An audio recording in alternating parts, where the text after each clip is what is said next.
If you've ever felt like you're mindlessly scrolling through social media, taking in all of this stimulus without really engaging with it, then this video is going to help you break that cycle and hopefully reinvigorate your maybe long lost love of reading. Hi, my name's Cass.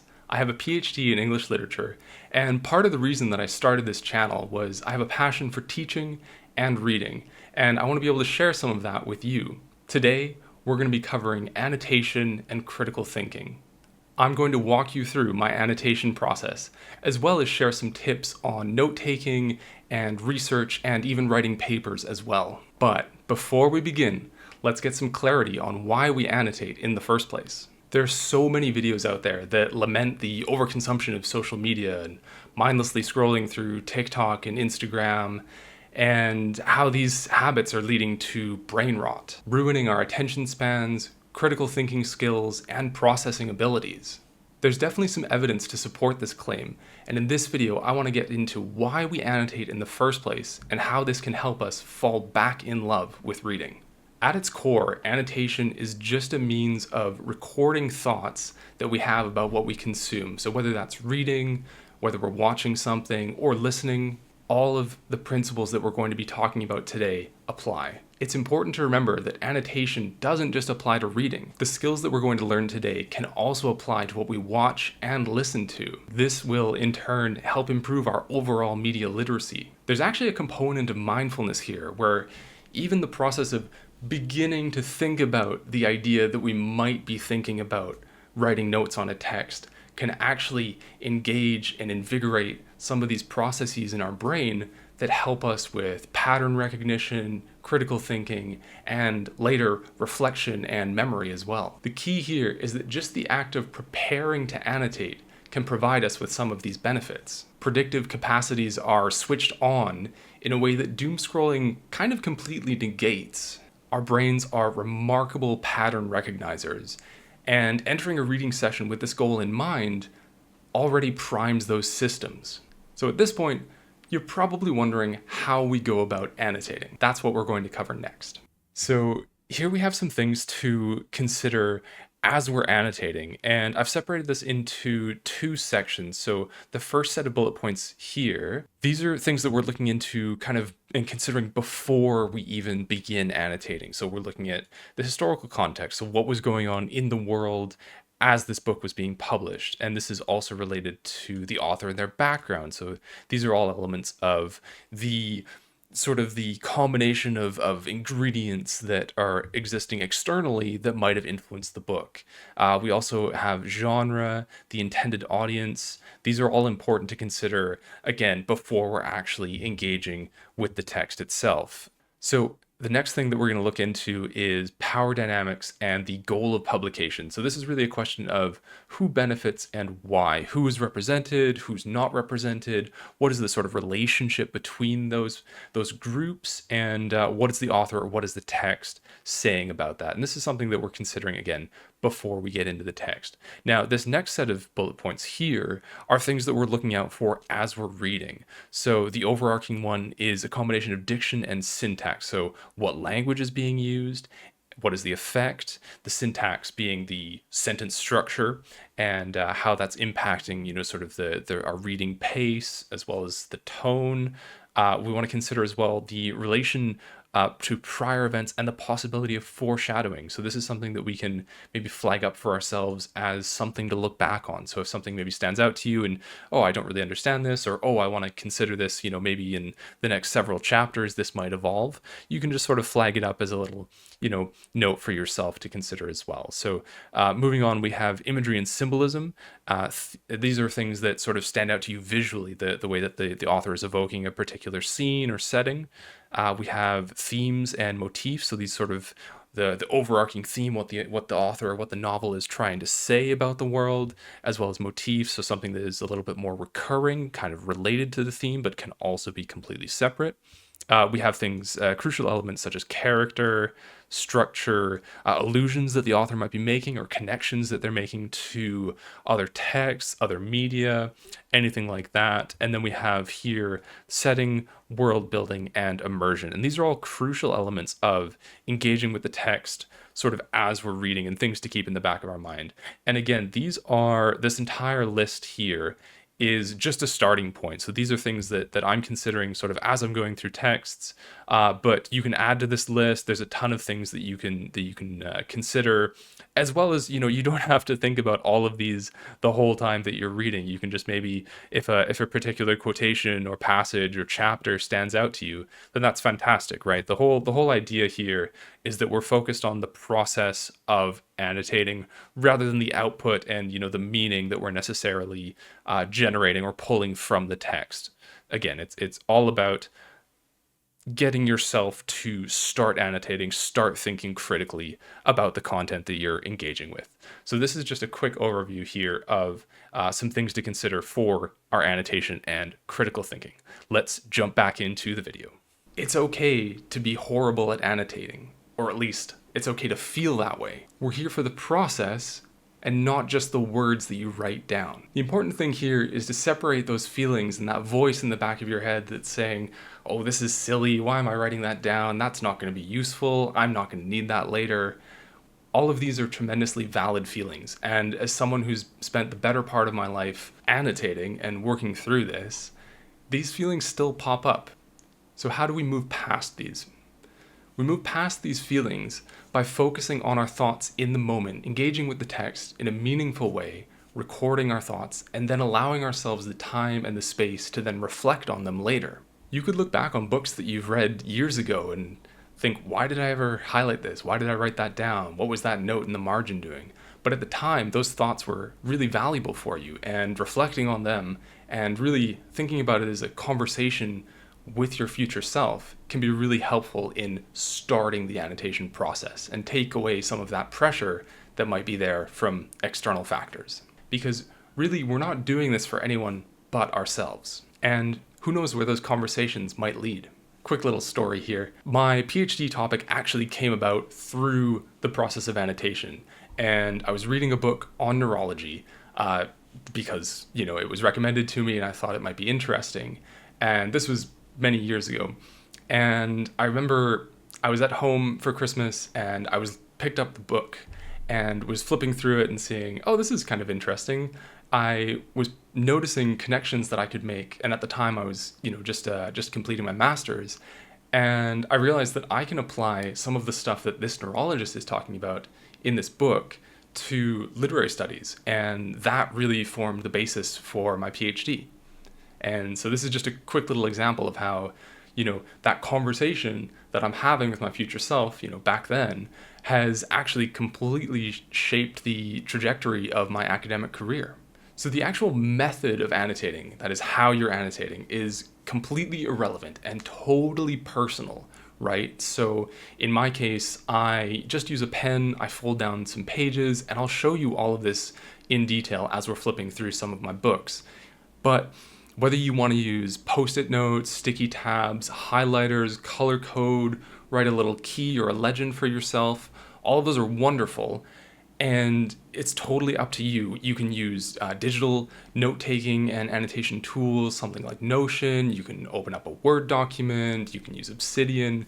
There are so many programs, and all of these are really important to use and to consider, and I'd recommend giving them a try and really just experimenting and seeing what works best for you. Because again, you're annotating for yourself. You're not annotating for anyone else in the room. You're not annotating for someone that might at some point look at this book and these annotations that you're writing. This is entirely personal, and it should work for you first. So now what we're going to do is I'm going to show you a flip through of a few books that I've annotated quite heavily. I've relied on these over the last several years, and I'm going to walk you through some of my process for physically annotating and what that looks like as far as incorporating it into a Word document with the goal of, potentially writing a paper. So here we go. Let's dive into that. Okay, so I have here my copy of Kurt Vonnegut's Slaughterhouse 5. It's a book that I've used heavily in my PhD, and I just wanted to show you how I've annotated this from a practical perspective. So we'll just flip open to a page here, and as you can see, I have dog-eared several of these pages. I know, I'm sorry, but for me, this just adds some personality to the book. It really makes it my own. And getting into that as well, we have my annotation system is essentially, I'll use, as you can see over here, I'll use underlines if it's usually like a shorter passage or a few words that I want to highlight. For longer passages or even paragraphs, I'll use a long line down the side of the page, and that just saves me a bunch of time rather than underlining this whole passage or highlighting it. I can just go, okay, this is important to me. I'll draw a line down the side and move on. I'll also write in the margins or kind of in between lines here, and these are just random thoughts that come up as I'm reading. Here I've written down interesting diction, so I'm looking for things that are standing out to me, whether that's imagery, syntax, diction, any sort of symbolism or recurring themes that I'm noticing. I also use two slashes, as you can see here, to indicate a quotation that I'd like to pull out and then maybe use in my notes and potentially in a paper later as well. And you can see this across the entirety of the book where, I'll fold down a page, I'll write in the margins, I've got some underlining, I've got some slashes here to pull out quotations. And this is exactly what I'll do for the entire book. And as you can see, just flipping through this really quickly, this is kind of what it looks like here. So let's jump back into the video and we'll get into some more practical tips on annotation. So in my case, as far as the method is concerned, again, I'm just using a pen, underlining and keeping track of pages by kind of folding down the corners. I know, I'm sorry, but for me, that's just what works best and what I've done in the past. And a lot of my annotations are, as they're tied to or were tied to a lot of my academic work, they're primarily task-based. So what I would do is use a Word document and to kind of copy over, highlighted portions or quotations or passages that I thought were relevant or useful to the paper that I was writing or the research that I was conducting, and include that in a Word document and write some notes within that. But again, you can do this analog, you can do it digital, whatever works best for you. It can stay within the confines of the book. That's totally fine. So now that we've covered the how of the annotation portion, the method that we're going to use, let's get into the why and what annotation can do for our reading, our habits, and our enjoyment in general. So what I think annotation does is it stops that cycle where we might feel guilty about not engaging meaningfully with the things that we're absorbing, scrolling through TikTok and just sort of not really taking anything in. And it encourages us to focus and be in the moment and present with the things that we're reading or viewing.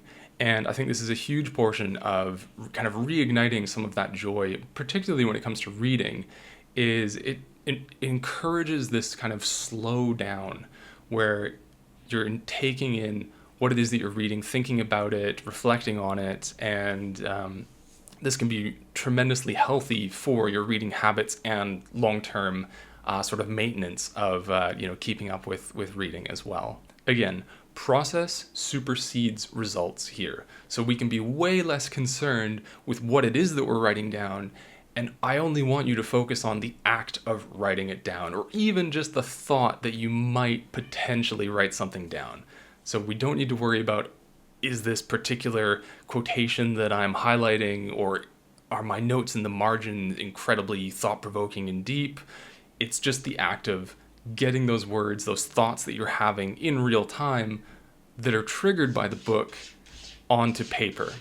Part of my background is obviously in literary theory, and this is something that I actually want to incorporate into some of these videos and explain how there are some elements of literary theory that can actually apply to reading critically. Let's take a moment to dive into some of the literary theory and critical analysis behind annotation and what a couple theories have to say about engaging meaningfully with texts. To start, cognitive humanities, which we won't get into in detail in this video, but cognitive humanities discusses the embodied nature of reading and interpretation. So the brain as this sort of embodied thing in engaging with texts and the sort of externalization that exists there. So here's a quotation.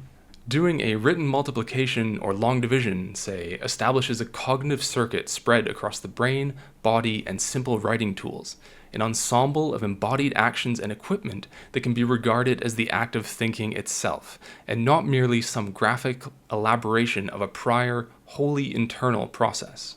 Next up, one theory I find which really highlights the core elements of annotation and reading critically is reader response theory. Again, this could be a whole separate video, but for now, let's focus on the triangular relationship that reader response theory establishes between author, reader, and text. So here, Wolfgang Iser is talking about his two pillars of literary interpretation. And he states that the artistic refers to the text created by the author and the aesthetic to the realization accomplished by the reader.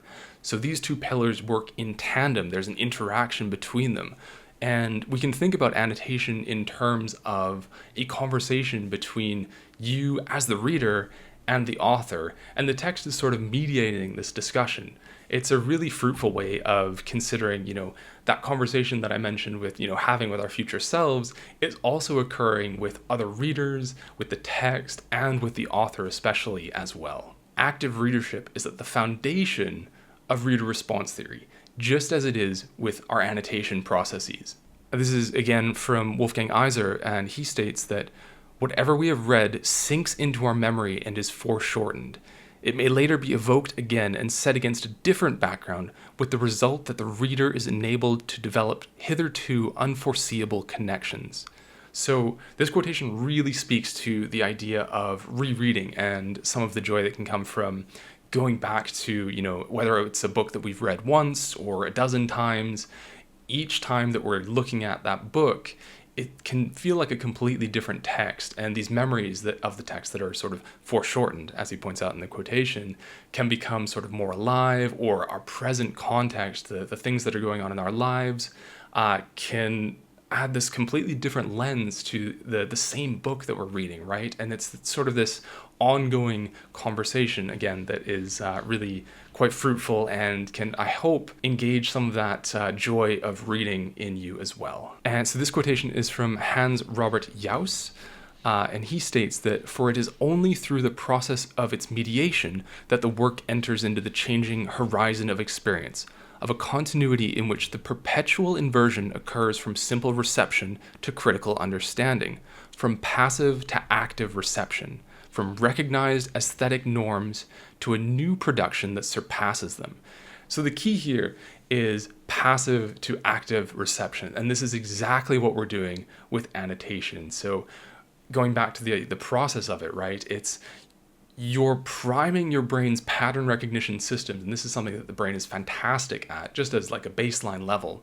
And it may feel a little bit odd at first, especially if it's not something that you've spent a bunch of time with, but even just going into the text, thinking about, okay, I want to sort of write down my thoughts in the moment, and you can look at them later or not. I think part of that conversation that you're having with the text is an ongoing discussion, right? And so it's important to think about this as spanning a decent chunk of time where, several years from now, you might look back and reread the same book. So coming to the conclusion of our annotation and critical thinking discussion today, the next step is to take what we've learned and apply this to discussions. So how can we engage with other people and start conversations and really sort of get the wheels turning and thinking about the books that we're consuming. Now, this can totally be something that you do on your own, but for me, part of the joy of reading comes from having these discussions with other readers, whether we've read the same book or not, just having a conversation about what it is that we found interesting, some quotations that really spoke to us.